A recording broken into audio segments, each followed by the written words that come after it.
She put a pot on she hair and gone. Them a the first one out on the dam. Basket on she head, bucket in each hand, hold up on she frack, I wanna she grandson. To the market, them a go. For the morning, the day is dawning. For cockcrow to give the villagers a warning. Rise and shine, the birds them a sing. All animal take turn as them join in the waking. Cockcrow, dagaba, donkey bray, horse and neigh, even duck a quack.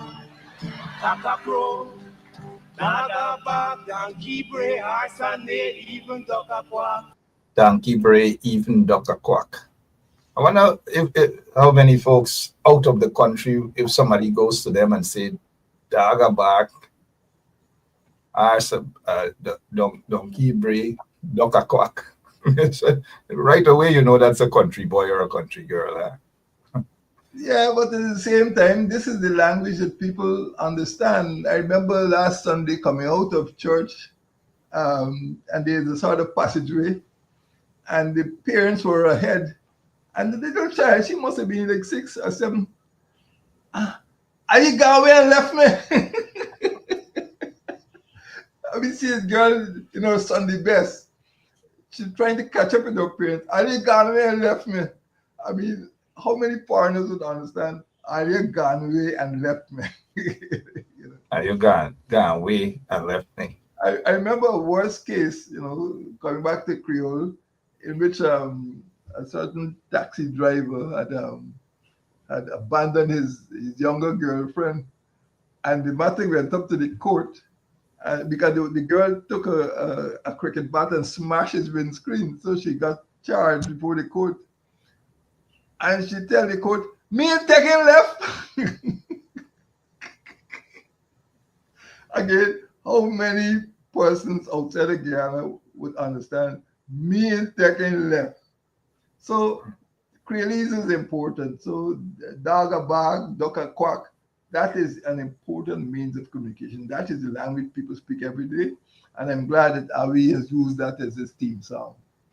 If it was a foreigner now trying to understand what the woman said, me and taking left, probably may have interpreted that to be that the taxi driver just wanted to leave her. Yes. Didn't pick her up on the road, but she right. I mean, people these days don't take left. President Granger, they don't take left. Yes. Now, good night. How are you? How have you been? Well, we're looking forward. We're coming close to the end of the year, and we feel that Anansi Web Education has served an important public purpose. It's bringing information, analysis to the people, especially the grassroots people all over the country. This is not a party political program. This is a public education program for all the people of Guyana. But the majority of people are poor. The majority of people live in the villages. And this program, Anansi Web Education, is a program for the majority. And we will continue in the new year to bring issues to their attention, which affect them. Issues affect them. And this is not for big shot. This is for ordinary folk. And let us speak to the people in the language they understand. Well said. Speak to the people with the language they understand. And for those of you who just joined us, thank you so much. Good night to you, wherever you are, whether it's morning, whether it's afternoon. We welcome you to the show, Anansi Web Education. Before we begin, though, President Granger, briefly, I'm just being a little mischievous tonight. Briefly, it's something about this photograph that I like, but what was going through your mind as this picture was taken? With all of what are those things there, your achievements, some? I think my illness had struck and I thrown off a lot of weight by that time. But it was a time of addressing the public in my study at State House to assure them that the elections would be handled in a strictly legal and constitutional manner, and to assure that it was not a campaign photograph. It was really to tell the public that, whatever the outcome of the elections that was declared by the Election Commission would be adhered to, and that I had a constitutional responsibility. And that was going through my mind, that I was qualified for my job, and I was going to make sure that the Guyanese people were not fooled or misled in any respect. And that is what I was thinking about. Thank you so much for that explanation. And it came, it's the part of the Bible, Ecclesiastes says timing. Timing is a time for everything. And lots of people thought that this was the right timing, especially at the time when certain individual credentials were questioned. So this was quite timely to show yours, authentic, genuine academic credentials. All right. Thank you all so much for, just thought I'd get that in. 8, what time is it? After 8, the moment after I said what I said about this photograph, I had to look at the clock to make sure it's not 5:30 in the morning. So as we move on tonight, tonight's show, we're dealing with fires. Public interest has been aroused by the Guyana Fire Service's acknowledgement that 12,000, President Granger, 12,316 fire calls were recorded between 2017 and 2024, during which 138 persons died and 104 have been injured. Tonight's program, Anansi Web Education, we examine the topic, fatal fires, with the aim of seeking to enhance human safety by addressing the following questions. But before we go to the first question, though, folks, just imagine a small country, population under 1 million. It has been stagnant for many, many decades, 750,000, that you have 138 persons have died thus far, and 104 have been injured. Wow. Sad situation, but let's go to our first question for our president, David Arthur Granger. Why have so many fatal fires been occurring? You started with the most difficult question. There are several explanations. One, of course, is that the conditions under which people live and work are conducive. They facilitate fires, because many houses in Guyana, many public buildings in Guyana, many churches in Guyana, many schools in Guyana were built of wood. And if we do not follow proper practices in ensuring that those buildings, whether they're churches, schools, or government offices, government ministries, are properly constructed in the first place, that they have fire escapes and they have fire extinguishers, they have water, they have filter, sprinklers, and they have training that the students in those schools, that the civil servants working in those buildings, that the worshippers in churches are trained to evacuate the buildings when fires occur. They're probably fire alarms. So fires have been occurring because there has not been sufficient fire prevention education and fire prevention organization. Construction of the buildings did not take place in accordance with fire safety rules. The people want to build a restaurant, or they want to build a supermarket. The supermarkets are springing up, like mushrooms. Are those buildings constructed in accordance with proper fire prevention rules? So if this is not done at the outset, it is possible that when a fire breaks out, particularly at night, there will be fatalities. The other thing is, of course, that the fire service has calculated that maybe as much as half of the fires are set deliberately. That is to say that there might be some domestic dispute, some family dispute. Husband and wife can't get along, and they burn the house down. Sometimes children are inside the house, And when arson is the cause or the motivation, people deliberately use flammable materials which are easy to be ignited and spread quickly. And they do it at the time of the night, it's usually at night, when people are sleeping and they're not aware or alert. So when the fire breaks out, they're caught unawares and they're trapped in the buildings, and you see their fatalities. But I mean, you may feel there's no way of making sure that the arson won't take place, because you don't know if husband and wife quarreling and if people are so angry that they set the buildings alight. But if the buildings are constructed in the first place in a safe way, well, then, the wife and the children or whoever the intended victims are might be able to jump through the windows or escape. And then there are problems with wiring. Some of the older buildings have been wired, 60 or 70 years ago, and the wiring is just unsafe. And sometimes people tamper with electrical fittings, and they make mistakes when they are rewiring the house, and they catch a fire. So there are lots of problems. The biggest problem is the arson, which is deliberate. But there are problems in poor construction, the poor education, and poor dissemination of information. So when the fire service turns up, it is difficult for them to really save people inside. And of course, the distribution of fire services, again, because of the fact that Guyana grew up with the so-called, three districts or three counties.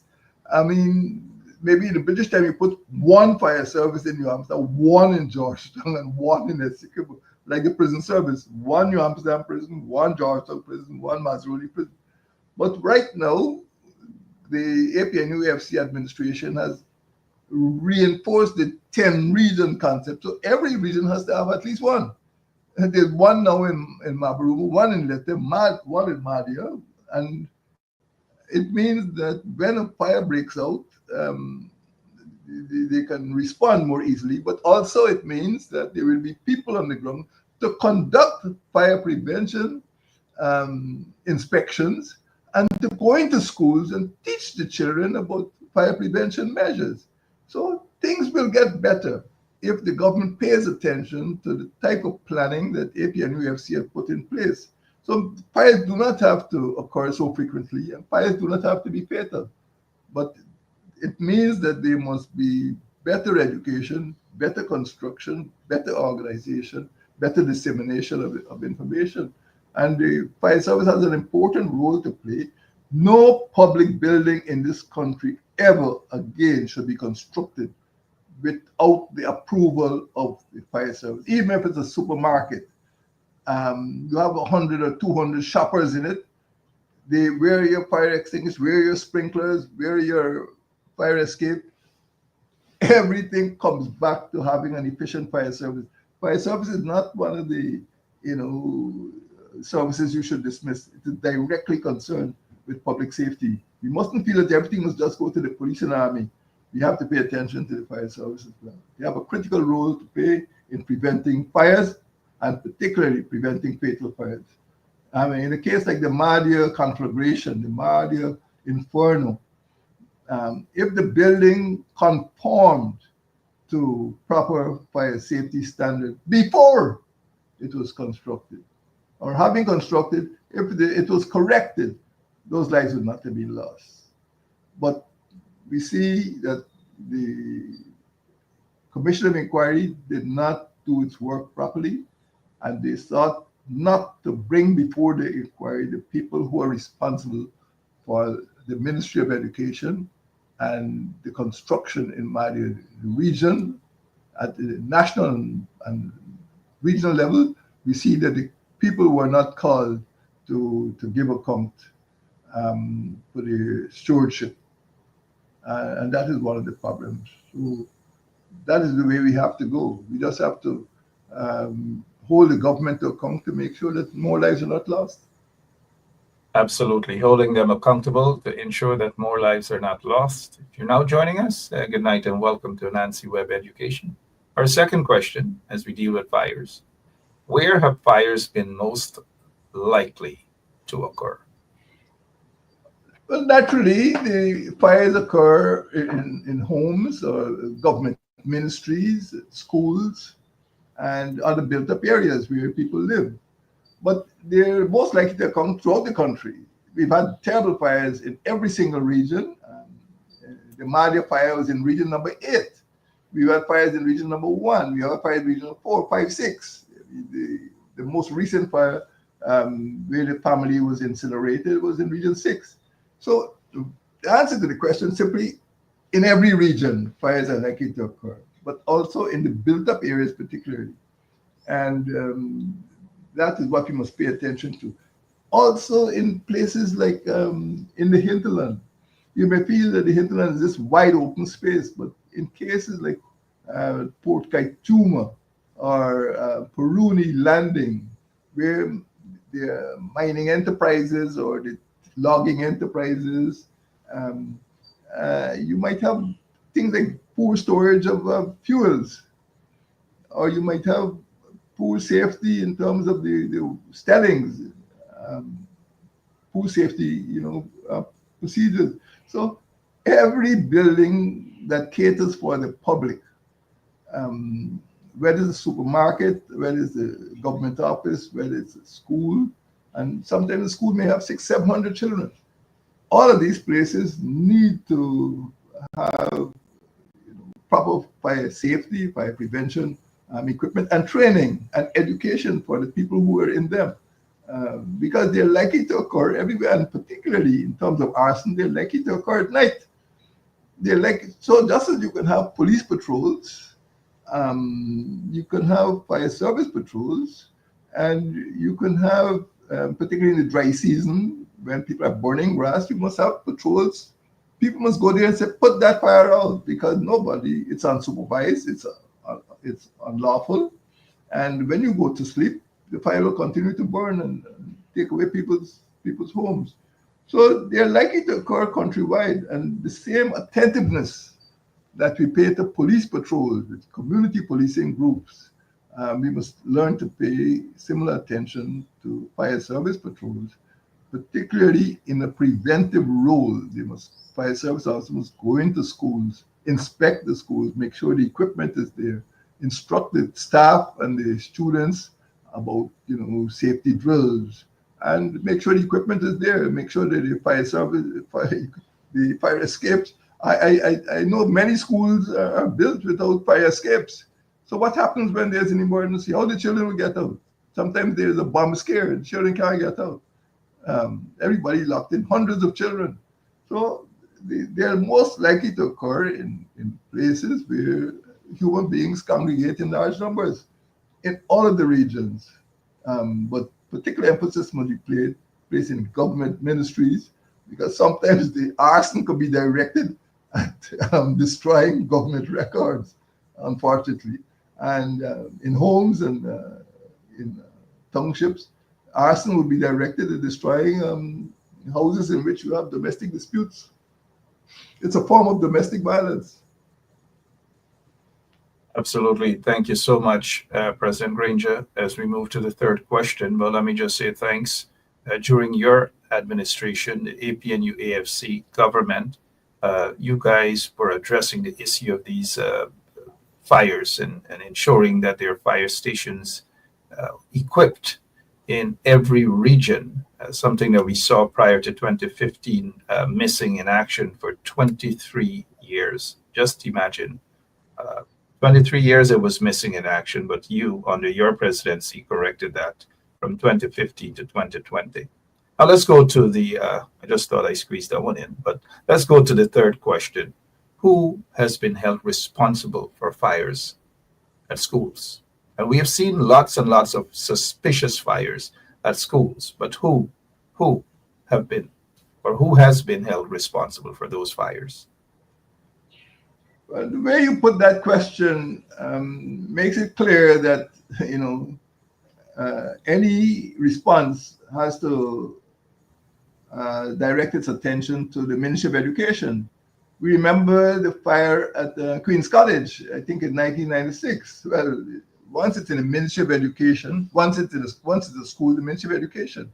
The Christchurch School, I think we see a picture there you put on the screen. The Minister of Education herself is looking at the building being destroyed. But it's too late. It's no point going after the fire is broken out. The responsibility doesn't start with rescue. The responsibility starts with prevention. And there must be somebody in the Ministry of Education who is responsible. I don't know how many buildings there are. I think it might be close to 800 or 900 school buildings. So this is not something that should be ignored. And then, of course, in the hinterland, certainly in region 1, 7, 8, and 9, we have dormitories. For example, you remember the fire at Ramadan in region 7. And now there's one in region 8. The fire in Ramadan, I think about 3 or 4 girls were killed. So it is nothing new. The Ministry of Education knows that fatal fires have occurred in its school dormitories before 2023. And it should put something in place, some measures, some equipment, and some training in place. And what could be done? For example, the security guards must be trained in fire prevention. Fire service must visit these places and teach the students and staff about fire prevention measures. And the Ministry of Education is responsible. And the minister is responsible for the Ministry of Education. That's the long and short of the story. And that's, as this American saying goes, that's where the buck stops. That's where the buck stops, indeed. Instead of watching fires, there should be programs in place to prevent fires. Security guards should be involved, should know what to do. Students should know what to do, how to exit the building safely, and these things. And this is not a spectator sport. So the buck stops right there, the Ministry of Education. The minister's I must point out that I had the privilege of attending a secondary school. And at that time, that school was so important as a cultural center, before the cultural center was built, of course. And the moment a fire broke out at that school, the fire service headquarters was notified. You just pick up a phone or an alarm went off, and the alarm sounded in the fire service headquarters. So you didn't have to wait to see what was happening. It was almost automatic. And the building was so important. Unfortunately, later on, the building was destroyed. It was a school building and it was destroyed by fire. But when it was constructed in, nearly 70 years ago, it was the best institution in the country, public institution in the country, in terms of fire safety. And you couldn't travel, 20 yards in that building without coming across a hose or a phone or some form of alarm. And every term, the students had to listen for that fire. Of course, you weren't told when the fire alarm would be sounded, but it was a drill. And the students had to make their way in an orderly fashion onto the play field. And then the headmaster or the school teacher would come and check them off to make sure everybody's accounted for. So you couldn't stay back in the classroom. But these procedures has been going on for 70 years. It's not rocket science. It's nothing modern. It's not something party political. The regulations are there, and there's a responsibility on the part of the minister to enforce those regulations. Commonsensical regulations. If you put the chief fire officer to sit down, he'll tell you. This is nothing, ancient. This is everyday common sense, fire safety. So we don't need to have, cock and bull stories. We don't need to have kangaroo commissions. We need to have commissions of inquiry, which is the persons responsible for these catastrophic fires. And I remember, what was it, maybe 28 years ago when we had that fire, that arson at the Ministry of Public Works at the time, and they were targeting the accounts department. So all the financial records disappeared. So you have to call the minister, the inquiry, and say, what did you do to prevent it? But when you put certain people in charge of inquiries, they don't call the right people. That's the problem. Absolutely. And it looks as though people are more, they're not doing the preventative measures. They're more concerned of just being spectators. And then after that is contracts, hundreds of millions of dollars of contracts and all sorts of things. Anyways, as we move on to our second to last question on tonight's topic of fires, what can be done to reduce fatalities by fires? I know this is a question that a lot can be done. You spoke about that in the first, second, and especially the third question. Prevention. Lots can be done. But we'd like to hear it from you, President Granger. What can be done to reduce fatalities by fires? Well, I would advance a 5-point plan. The first and most important thing is education. People have to know that fires can be fatal, and Guyana has a notorious reputation, not only for fires, but for fatal fires. So we have to put the focus on prevention, and I think that education is essential to sensitizing the public about fire hazard. Sometimes people may casually have piles of garbage in the schoolyard, but sometimes the piles of garbage could catch fire, and 2 or 3 o'clock in the morning when the wind is up, the embers could blow and the school will be burnt. So education is first. There must be fire safety instructions posted on every classroom wall, and they must be disseminated, and fire drills must be rehearsed in every school, every government office, particularly. And I don't want to keep going back to Madia, but if Madia had that procedure in place, we would not have been mourning the death of 20 young girls. Secondly, maybe not necessarily in order of priority, every public building must be constructed in accordance with fire safety standards approved by the Guyana Fire Service. No public building, whether it's a school or government office, no, people are going, several stories up. Do the fire service, know what is required for putting out a building with putting fires out of a building with 6 stories. Do they have all of the equipment? And people are building without due regard for fire prevention. So construction has to be in accordance with safety standards. And if you have a landing at Puruni or Port Kaituma, buildings have to be certain distance apart. I don't know if the fire service is approved. I see some housing schemes, and you can't even plant shallot in the space between the buildings. I can't imagine that the fire service is approving those housing schemes. It's good to have housing schemes. Everybody wants to have a decent house, but it has to be a safe distance, from the next building.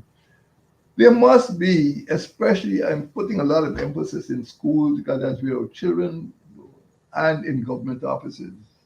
And there must be some organization in which, our school children are given mandatory fire drills. Civil servants are given mandatory fire drills so they know what to do. I mean, like Parliament, you see people, there's a visiting dignitary, do they have enough fire escapes? Do the people know where to go if a fire breaks out, or if there's a bomb scare, or does everybody rush for the exit? Those are important things. There must be preventive measures. And there are safety measures which are, fire is something international now. It is no secret. It's not because Guyana has a lot of wooden buildings. Uh, and above all, there must be some, just as we've been thinking about CPGs, neighborhood police, community policing, we must have an auxiliary fire service. Um, in the Defense Force, we have a reserve. It was called the Guyana People's Militia. I don't know. Sometimes um, people try to remove these voluntary organizations, but there is in the Fire Service Act a provision for an auxiliary fire service. And I'm sure there are a lot of civic minded people in every village, in every neighborhood, in every region who are prepared to be trained and to be registered as a member of the AFS so that when there's an emergency, they can be turned out. Sometimes several buildings are enveloped in fire. But if people who are trained could turn out and give the fire service a hand, these things are important. But these are 5 measures which could be used, which could be employed to help prevent the loss of life and the destruction of property. But there needs to be intelligent thinking at the head at the Ministry of Home Affairs, which is responsible for the fire service. And every minister must become fire conscious. We're all, getting drunk with oil now, but at the same time, we must think about the lives of human beings, and we don't need to lose another child's life. Sometimes it's difficult in terms of arson, but just as you could talk about, prevention of violence against wives or against women, we must also think about reducing fatalities by fires. Thank you so much as we wrap up tonight's program with our final question as we deal with the issue of fires. Lots of things need to be done. President Granger just outlined the 5 points there. Another thing, and I've observed this, is road users, especially drivers. They have to understand emergency vehicles and fire trucks, and especially fire trucks and police and ambulances. I'm not talking about those private folks, businessmen with with emergency sirens. Those are not emergency sirens from private companies and businessmen. One has to focus, though, the drivers have to focus on real emergency vehicles such as ambulances. You have to pull it aside for them to pass. Police vehicles, not policemen taking their wives or children to school, is an emergency. But drivers have to pay attention to those emergency vehicles, to sirens, and especially also fire trucks. If you hear the fire truck, it's coming your way, you're in your vehicle, you've just got to pull aside. In the United States and other places, if you do not pull your vehicle in the corner, you will be issued with a ticket, a traffic violation for that, and it's a serious penalty. In Guyana, they have to understand that as well, drivers. I'm not saying all drivers are like that, but all the drivers should be like that. Pull aside when you hear an emergency, a real emergency vehicle and sirens, police, ambulance, and fire trucks. Final question, President Granger, for tonight. How can poor people be protected from fires? Well, Mark, I'm glad you're raising the question of where and how poor people live, because they tend to live in very congested areas, and their houses tend to be more susceptible to fires. They might, for example, in a squatting area where poor people live, or in some, what you may call an informal settlement, which means a squatter settlement. And the materials could be very flimsy and they're easily maybe combustible. So special attention has to be paid not only to rich people's houses, but to where poor people live in areas that you don't like to go. Streets are likely to be congested. Houses are likely to be close together. And more people will be living in smaller areas, and therefore, they need better protection. And it seems to be that poor people tend to get more children. Maybe somebody who's rich might have 2 or 3 children, and somebody who's poor might have 6 or 7 children. But it means that when you go into some of these areas, I don't want to use pejorative expressions like slums and shanties and squatter settlements, but the concentration of population per square kilometer is likely to be higher. So they need extra protection. It may seem to be paradoxical, it may seem to be, that these people don't deserve if that's the way they live, but it's a fact of life. And I think that special protection must be made if you're going to have fire hydrants. There's some areas where I don't think there are fire hydrants. And if you have a squatter settlement, well, some measures have to be put in place. So when the fire tenders go there, many areas have trenches, but some areas don't have trenches. And some fire tenders just don't have the capacity to carry enough water. In fact, as you know, there were times in Guyana when fire tenders used to deliver drinking water to some of these poor settlements. But in this case, those tenders will be used to put fires out. So we have to pay special attention to the poor. Naturally, every government must pay attention to, removing people from those squatter settlements. Up to the time I left office, and of course we inherited a large list of squatter settlements. There are 180. There are 180 informal settlements throughout this country. And I just hope that in years to come, we would cut down the number of people living in informal settlements and give them better protection from fires. Well said, President Granger. As we dealt fires, fatal fires hurt rural families, lots and lots of these fires.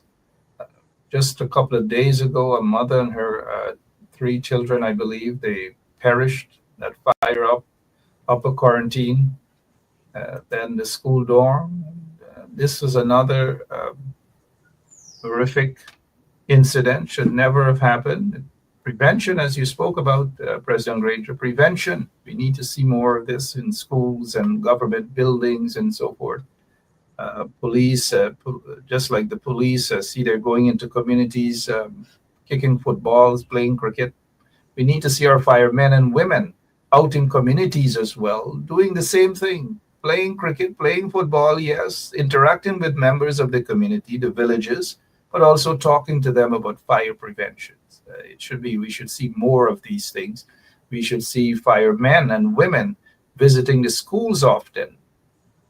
Not just fire safety week. Every single week should be fire safety week.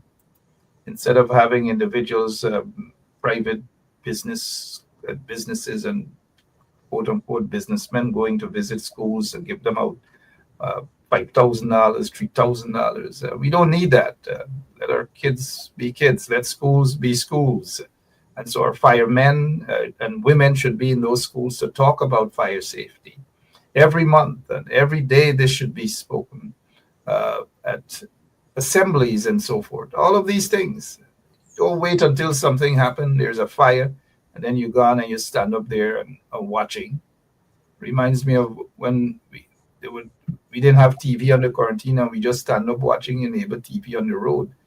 Now is not time for that. It's not a spectator sports, and this current regime is not doing, as they didn't do anything for 23 years. But thank God the coalition under your presidency did enough in that short space of time for fires and lots of other stuff. Thank you for all of that. But as we close off tonight's program, well, we're done. Fires. We thank you so much, President Granger, for always spending this time with us every program, Anansi Web Education. And we wish you all the best until again next week, same place, same time. Thank you very much for the opportunity to speak to your listeners and your viewers. This is called Anansi Web Education, and it is just that. It's meant to be educative. It is not fighting any political party.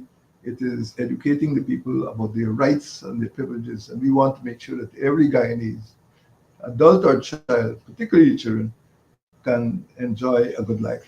We all deserve to have a good life. Thank you and good night.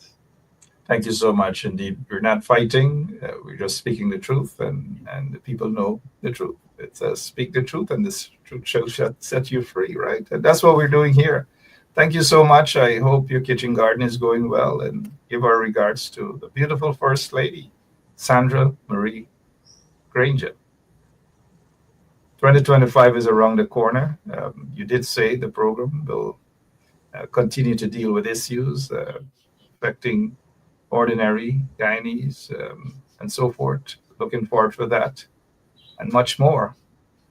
2025. Thank you so much, David Arthur Good Granger. night.